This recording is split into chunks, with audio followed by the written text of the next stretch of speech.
thịt na lệ hoài sen na min pe ang cheo lal pa min bui ang che sound check ania acha ya chuanin tuna chuanin mo ngai na ro pui ti la ka thang chia mi le lin hi karon sadona hello wala siya ko ani ale ni karon sadona ni không à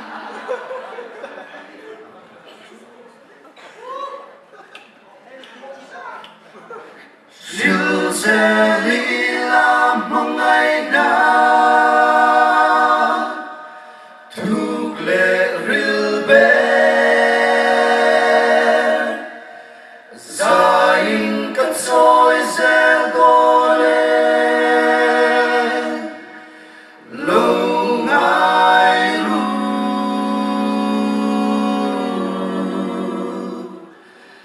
ít thiên lung su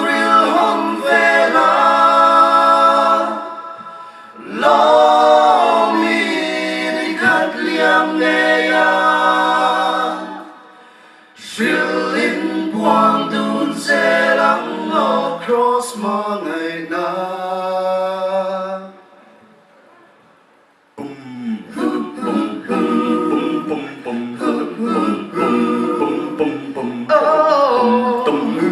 mà ngày ta đang làm tất chủ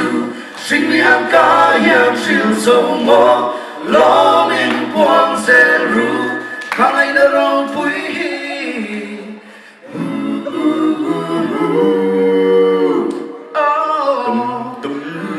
mà ngày ta đang làm tất chủ sắc lâu đã trao cái ta na chặt na về đông ta ta về xây na mà ngày ta rong bụi mà ngày ta rong bụi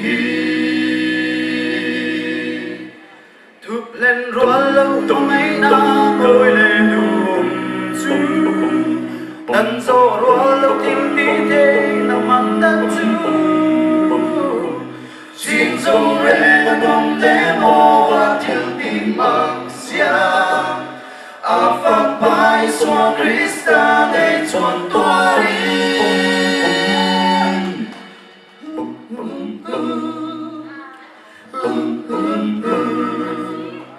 he mang ngày na đang lắm xa tua na nung rem choan cần bay xây văn noang min khen nghề đốt xi từng sang kim na lên xa tua cho nam môi chú xiêm tơ lên na rô bụi trăng in cầm lên na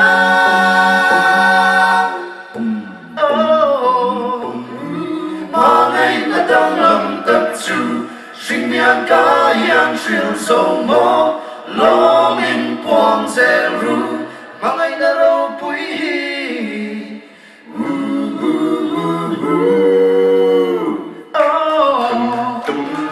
mà ngày ta đang làm tất chủ sắc lâu lên sao cái ta na chặt na bay đông cái ta bay xây na mà ngày ta rô bụi mà ngày ta rô bụi Sa in cất soi sẽ đo